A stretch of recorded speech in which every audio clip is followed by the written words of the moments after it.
La solución a la mayoría de tus problemas es disciplina, y esta es la manera de ser más disciplinado. Que vos o alguien que conozcas no sea disciplinado no es un problema nuevo. En la época de los sumerios y del Imperio Acadio hace 4300 años, la gente ya se quejaba de la falta de disciplina. Y hay tablillas asirias del 2800 a.C.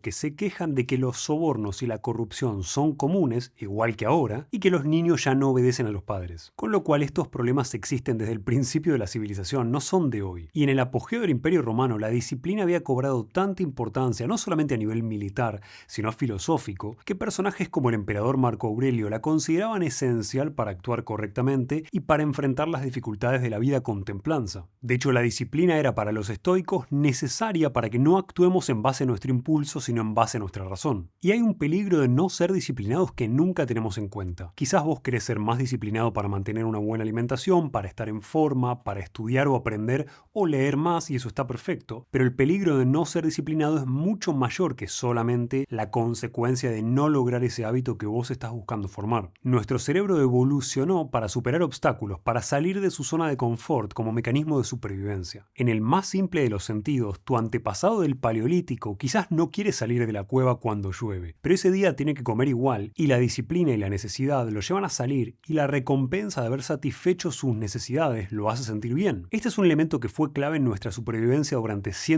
de miles de años y no va a desaparecer rápidamente solo porque tus obstáculos hoy son mucho menores. Nuestro cerebro no se adaptó biológicamente a que para pedir comida vos tengas que seleccionarla en una aplicación y que esperes que llegue a tu casa. Las redes neuronales que heredamos de nuestros antepasados siguen estando diseñadas para resolver problemas y para enfrentar este tipo de dificultades. Básicamente necesitamos esa dificultad y necesitamos el propósito para justificar nuestro esfuerzo, y de hecho son dos elementos centrales para formar la disciplina, como ya lo vas a ver. En el sentido más básico de la biología de tu cerebro, superar dificultades implica que vos te sientas bien por haberlas superado, y salir de nuestra zona de confort nos permite entender qué es lo que necesitamos y lo que valoramos realmente. Con lo cual, antes de seguir con los consejos de cómo ser más disciplinado, acordate que si en algún momento tenés dudas con respecto a tu vida o sentís que algo te falta, superar dificultades, incluso dificultades que vos mismo te propongas, puede ser un elemento clave para resolverlas. Y esto tiene que ver con las áreas de tu cerebro que se desarrollan cuando vos actúas de una manera determinada, cuando vos haces algo que no querés hacer,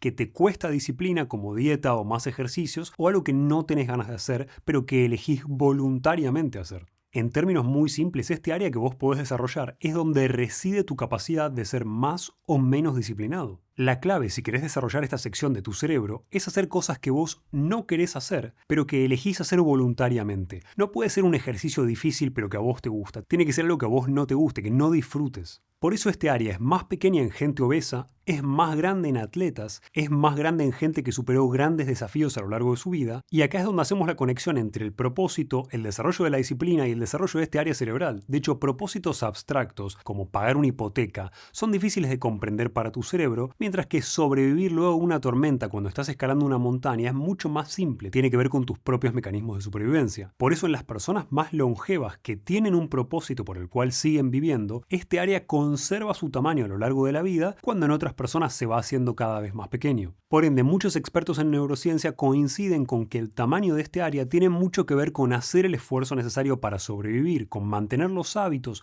y las conductas que te van a mantener sano toda la vida. Podemos desarrollar este área, pero necesitamos desarrollarla todos los días. Si no sostenemos el esfuerzo, vamos perdiendo el desarrollo de este área. Y lo central, lamentablemente, es que odies o consideres como feo lo que estás haciendo, que te genere fricción hacer ese esfuerzo. Este área de tu cerebro se llama corteza cingulada anterior, y es lo más parecido que tenemos a un músculo de la disciplina o de la fuerza de voluntad. Y cuando buscamos el confort, progresivamente nuestro cerebro va desarrollando menos este área, va haciéndola más pequeña. Con lo cual existe una trampa a nivel de tu cerebro. Si vos seguís haciendo un esfuerzo a lo largo de toda tu vida, vas a estar incómodo siempre, pero vas a tener la fuerza para tomar las decisiones que necesitas para estar más sano o para estar más contento. Pero si elegís el confort por el otro lado, tu mente va a ir progresivamente disminuyendo su capacidad de lidiar con estas dificultades. Si lo pensás en forma de hábitos, cada día que vos no sostenés el hábito que no te gusta hacer, no solamente te alejás de tus objetivos, le agregás algo más. haces que como ahora estás más cómodo te cueste más alcanzar ese objetivo. Hace que sea más difícil actuar correctamente. Sobre todo si es algo que encima ni siquiera querés hacer. Este área, la corteza cingulada anterior, une la información de muchos sitios más rudimentarios como la amígdala, el hipocampo y otros núcleos de tu cerebro y es central para interpretar tanto el dolor físico como el dolor emocional. Por eso esta región de tu cerebro te ayuda a regular la respuesta que vos tenés frente a experiencias dolorosas y es la diferencia entre abandonar cuando estamos experimentando dolor y seguir adelante. Esta región de tu cerebro no solamente te ayuda a ser más disciplinado para alcanzar tus objetivos, también se activa cuando cometemos errores o cuando hacemos algo que contradice a nuestra identidad o a nuestros ideales. Evita que actuemos en contra de lo que de verdad pensamos y nos ayuda a corregir la conducta para no cometer ese mismo error en el futuro. Así que también parece tener influencia en nuestra vida a nivel de nuestro comportamiento en términos de ética. Pero además de todo esto, la corteza cingulada anterior se activa especialmente en situaciones que requieren esfuerzo y persistencia a la vez, bien relacionado con disciplina. A más esfuerzo tenés que hacer, más se activa. Por eso está relacionada con la motivación para que vos alcances tu objetivo, no solamente con la disciplina. Y lo más interesante de esta sección de tu cerebro es que se puede desarrollar por muchas cosas, pero su efecto no es tarea dependiente. Esto significa que vos la podés desarrollar con actividades relacionadas con el ejercicio y el esfuerzo físico, pero que también te va a ayudar esa recompensa, ese desarrollo, a otras actividades luego, como aprender o estudiar o cualquier otra cosa. El desarrollo, lo que vos ganaste a nivel de disciplina, es transferible a otras áreas, básicamente. Y se activa cuando tenemos que decidir en base a las posibles consecuencias de cada camino que tomamos y cuando tenemos que enfocarnos en lo más importante actualmente porque las circunstancias lo requieren. Imagínate sobreviviendo después de un naufragio en una isla desierta. Este área es la que hace que te enfoques en conseguir los recursos para sobrevivir y evita que pienses en todo lo que tenías que hacer el lunes si volvieses a tu vida normal. Pero lo más interesante, sin ningún lugar a duda, es que activar más este área reduce el conflicto. Si querés menos conflicto en tu vida, desarrollar más la corteza cingulada anterior es una muy buena idea, ya que es uno de los elementos más importantes que separa al instinto de la razón. Y existe un área, ya no de tu cerebro, pero de la salud en general, que podés llegar a ver en mi canal o en canales relacionados con salud, que realmente es un elemento opuesto a este desarrollo de la disciplina y es el biohacking. El biohacking se propone para vos básicamente como trucos, como atajos. Muchos funcionan porque se aprovechan de mecanismos fisiológicos de tu cuerpo. Por ejemplo, puedes usar bandas de restricción de flujo sanguíneo para desarrollar más músculo porque se aprovechan de algo llamado estrés metabólico para ayudarte. Tenés mucho más sobre eso en mi video específico si te interesa. La razón por la que te menciono esto es porque podemos aprovechar los biohacking que querramos, pero la realidad es que a medida que dependemos más de estos biohacking, disminuimos nuestra capacidad de enfrentar dificultades o de incorporar hábitos difíciles de generar. Si yo bajo de peso usando Ozempic y de manera artificial tengo menos hambre y bajo de peso comiendo mal, no solamente no desarrollo este área de la corteza cingulada, sino que la hago más pequeña ya que ahora no necesito cuidarme porque no tengo hambre. Por ende, refuerzo malos hábitos alimenticios. Y en el momento en el que deje esta sustancia, en el que dejo el Ozempic, mi propia conducta y malos hábitos a nivel alimenticio y mi baja fuerza de voluntad y mi bajo desarrollo de esta corteza cingulada me llevan a volver a comer de más y a volver a engordar. Por eso mucha gente, luego de bajar de peso con el Ozempic, continúa utilizándolo a bajas dosis, porque no se puede permitir no usarlo. La realidad es que todos queremos evitar el sufrimiento, todos queremos evitar esa molestia y luchamos día a día para sostener los hábitos que queremos sostener y mejorar lo que queremos mejorar. Todos tenemos momentos muy malos donde no queremos sostener el esfuerzo y queremos tirar todo por la borda porque nos sentimos mal, con lo cual no sos el único y no te sientas mal por eso. Pero desarrollamos esta capacidad atravesando el sufrimiento, atravesando ese esfuerzo. En lo que respecta a la disciplina, lamentablemente no hay biohacking. Saber esta información no hace que vos tengas más disciplina o más fuerza de voluntad. La construcción de esto se hace atravesándolo y necesitas esa dificultad, esa fricción para construir este área de tu cerebro que realmente va a hacer tu vida un poco más fácil. Y quizás te preguntaste cuánto tengo que esforzarme para lograr ser disciplinado, cuánto es demasiado esfuerzo y me termina arruinando o empeorando la calidad de vida. Porque quiero ser más disciplinado, pero también quiero vivir bien y disfrutar.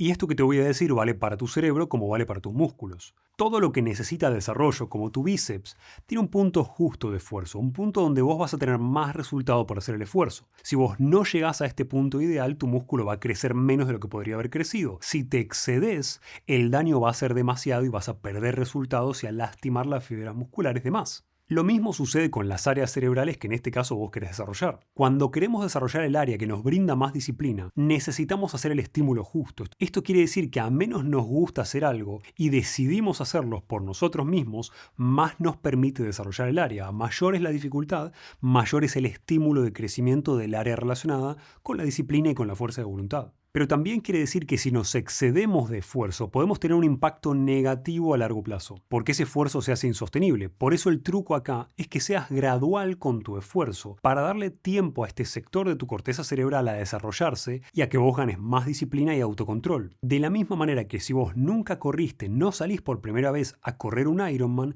en este caso, empezá por algo que sea un esfuerzo para vos y busca un incremento de 1% todos los días, no más. Yo no suelo darte ejemplos personales, pero me parece que acá aplica perfecto para que entiendas que todos estamos en la misma situación. A mí realmente no me gusta sentarme a estudiar, a investigar y a escribir para generar los videos que vos ves. Me encanta hacer el video en sí, pero el estudio y la investigación previa es algo que me cuesta mucho esfuerzo. No me levanto diciendo qué ganas de estudiar, investigar y escribir 40 horas por semana para crear un video sobre todo lo que hay que saber de sueño o de testosterona. Pero es ese esfuerzo el que desarrolla la corteza cingulada anterior. Podría usar ChatGPT como hacen la enorme mayoría de los canales para escribir un guión o un índice de un video, por supuesto, pero perdería este desarrollo. Ese esfuerzo y ese desarrollo siempre se van a notar después y nos van a hacer la diferencia y van a construir nuestra propia identidad. Elegir el camino más fácil lleva a la insatisfacción personal después. Nos lleva a saber que podríamos haber hecho más y que elegimos no hacerlo, y es una sensación que un clonazepam después no te va a quitar. Dicho todo esto, te voy a dar consejos para ser más disciplinado y los voy a ordenar por efectividad para que sepas cuáles valen más la pena en el caso que no puedas aplicar todos. Estos consejos te van a ayudar a mantenerte motivado a lo largo del tiempo y a sostener los hábitos o los cambios que estás buscando hacer. En primer lugar, definí tu objetivo de una manera muy clara. Para tu cerebro el propósito o objetivo que tengamos es mucho más simple de entender si está definido. Por ejemplo, estar en forma puede ser tu objetivo, pero para tu cerebro es muy difícil de determinar qué significa. En cambio, si para vos estar en forma significa tener 12% de grasa corporal, cada vez que midas tu porcentaje de grasa y veas una reducción, vas a tener un pequeño refuerzo positivo para mantener la motivación a largo plazo. Esto vale para cualquier cambio que requiera disciplina. Si es estudiar o leer, definir una cantidad de hojas por semana o por día que vas a leer. Si tu disciplina tiene que ver con el estado de ánimo o tu enojo, definí cuántas veces por semana vas a meditar o medí con qué frecuencia estás reaccionando de una manera que no querrías para tener un parámetro de que realmente estás mejorando y mantener la motivación. Y de otra manera, si no lo medimos, nuestro cerebro no sabe que estamos mejorando y no puede mantener esa motivación. Este no es un consejo maravilloso, pero funciona bastante bien, por eso en una escala del 1 al 5 te diría que es un 4. En segundo lugar, busca mejorar 1% todos los días. Este es un cliché que seguramente ya escuchaste, pero es extremadamente válido y te lo explico tomando al músculo como ejemplo. Cuando vos querés desarrollar un músculo, querés que crezca y en general queremos que crezca lo más rápido posible. Excedernos en ese esfuerzo no nos sirve, por eso mejorar un 1% todos los días implica dividir tu objetivo en pasos que realmente representen ese 1% de mejoría para que sean muy fáciles de atravesar y que la disciplina o la demanda inicial de energía para mejorar ese 1% al principio sea muy poca y no sea un obstáculo que impida mi inercia y mi efecto de obtener resultados a largo plazo. No te menciono que busques mejorar un 1% porque no puedas hacer más. Obviamente que se puede hacer más, pero en neurociencia sabemos que hay esfuerzos que están apenas por fuera de nuestra zona de confort y que si nos excedemos, nuestro nivel de estrés con respecto al objetivo que tenemos aumenta y quizás puedas lograrlo, puedas hacer un esfuerzo mayor por un periodo de tiempo, pero estás aumentando la fricción a nivel de tu cerebro innecesariamente y esto implica que vos vas a tener más aversión a sostener ese esfuerzo a largo plazo. Este es un consejo menor, pero sirve y es muy fácil de aplicar, con lo cual te diría que es un 3. Y ten en cuenta que todos los cambios que queremos generan fricción, van en contra de nuestra conducta habitual. Por eso cuestan. Armar un sistema que automatice las conductas que vos buscas tener le quita a tu cerebro decisiones. Y si viste mi video anterior sobre energía, sabés que estas decisiones tienen un costo a nivel energético y a nivel del glutamato que acumulamos en nuestro cerebro que disminuyen nuestra fuerza de voluntad. Por ende, a más decisiones ahorramos, más energía ahorramos. Si quiero estar en forma y tengo los recursos para contratar a alguien que me toque el timbre de mi casa a una hora determinada para hacer ejercicio, sostener el hábito es mucho más probable porque no requiere que yo diariamente tome la decisión de hacer ejercicio cuándo hacer ejercicio y qué ejercicio hacer. Armar un sistema nos ahorra energía porque no depende de nuestra buena voluntad o de nuestros hábitos. Va a suceder lo querramos o no. Armar un sistema significa que todas las semanas haces las compras de la casa con la comida que vos necesitas para hacer esos 10 platos saludables que te gustan, y sobre esto es muy importante que entiendas algo que tiene que ver con armar un sistema, sobre todo cuando pensás en alimentación sana y en que te guste la comida que estás comiendo. El restaurante más exitoso del mundo, McDonald's, es el más exitoso por su sistema. Yo nunca comí una hamburguesa de McDonald's, pero entiendo que la gente va a comer ahí no esperando que sea la mejor hamburguesa del mundo, sino esperando que esté bien, esperando que sea un 7 de 10, y funciona porque siempre sostiene ese estándar por el sistema que implementa. En tu dieta habitual vos no necesitas que el plato te encante y que sea lo mejor que comiste en tu vida. Necesitas que esté bien y que sea algo que no te disgusta. Por eso, armar un sistema que te permita tener 10 recetas que más o menos te gustan y que te satisfacen alcanza para mejorar tu alimentación en un enorme porcentaje. Y lo mismo sucede con el entrenamiento. Tengo muchos videos sobre cómo optimizar tu rutina de entrenamiento con cosas como la periodización en bloques, que son bastante avanzadas, pero la mayoría de nosotros no necesita eso. Necesita ir a hacer ejercicio de manera constante, y con eso ya va a estar mucho mejor de lo que está hoy. Y armar un sistema es una de las herramientas que mejor funciona para mantener la disciplina porque nos saca el peso de tomar decisiones diariamente. Por eso una escala en 1 al 5 te diría que es un 5. En cuarto lugar tenemos al consejo relacionado con rendirle cuentas a alguien. La realidad es que la mayoría de nosotros nos esforzamos más por los demás que por nosotros mismos. Es una cualidad que tiene que ver con que el ser humano es un ser social y está hecho para vivir en comunidad. Es la misma razón por la que las personas más aisladas y más solitarias viven menos tiempo. Esto tiene su utilidad cuando estamos tratando de desarrollar disciplina. Rendirle cuentas a alguien te mantiene haciendo un esfuerzo que no harías por vos mismo. Ir a ver un experto en nutrición te mantiene comiendo mejor que si vos no lo ves. Tener un entrenador que espera ciertos resultados y cierto progreso tuyo en un X periodo de tiempo hace mucho más probable que vos lo alcances. Y la razón por la cual rendirle cuentas a alguien aumenta tu nivel de disciplina tiene que ver con que necesitas justificar tu conducta frente a otra persona. Esto te permite enfocarte en tus aspectos débiles y eliminar los racionalismos que vos te contás a vos mismo para justificar tus acciones que te impiden alcanzar el objetivo, como las justificaciones que hacen que comamos algo que no deberíamos haber comido, o que no vayamos a entrenar, o que no hagamos el esfuerzo que estamos buscando hacer. Pero lo más interesante de rendirle cuentas a alguien es que muchos estudios nos muestran cómo es un factor clave para sostener el esfuerzo y para sostener el cambio que queremos lograr, sobre todo a largo plazo. No hace falta que sea alguien que te cueste dinero. Puedes elegir un compañero de entrenamiento, a nuestra pareja en todo lo que tiene que ver con nuestra conducta y nuestra respuesta emocional, o a un amigo que conoce nuestras debilidades. En pocas palabras, rendirle cuentas a alguien funciona por dos razones. Funciona porque estamos dispuestos a hacer cosas por los demás que no hacemos por nosotros mismos. Pensá en un padre tratando de dejar de fumar por sus hijos o por sus nietos cuando jamás lo haría por él mismo. Y funciona porque ser responsables de nuestros actos frente a alguien más nos obliga a explicarnos y a justificarnos y expone nuestras debilidades y errores en la toma de decisiones. De todas maneras, tenés mucha más información sobre rendirle cuentas a alguien en un video viejo mío sobre disciplina. Y como funciona tan bien esta herramienta, en un puntaje de 1 a 5 te diría que es un 5. Y el quinto consejo ya lo conoces y es la base de lo que en psicología llamamos condicionamiento operante. Dar una buena recompensa porque cumpliste. Eso es lo que usás para que tu perro se siente o te dé la pata. Básicamente tiene que ver con recompensar los pequeños logros. La ventaja de este consejo, usado en conjunto con otros, es que nos da un pequeño incremento en la motivación cuando tenemos la recompensa en el corto plazo. Nos da algo para mirar que sea alcanzable, que venga ahora. No el objetivo final de quiero alcanzar el 12% de grasa corporal o el que quieras, sino la recompensa porque esta semana hiciste todo lo que tenías que hacer. Es ese boost momentáneo, ese aumento momentáneo, que no es la base de ser más disciplinado, pero que te hace más probable sostener la disciplina en el tiempo. Es una herramienta que funciona muy poco, con lo cual del 1 al 5 te diría que tiene un 1 o un 2 de puntaje, pero la gracia es que lo puedes utilizar muy seguido y te ayuda a sostener el esfuerzo en el tiempo. Y en sexto lugar tenemos a cosas que tienen que ver con prepararnos para los obstáculos que pueden llegar a aparecer, sobre todo algo llamado contraste mental.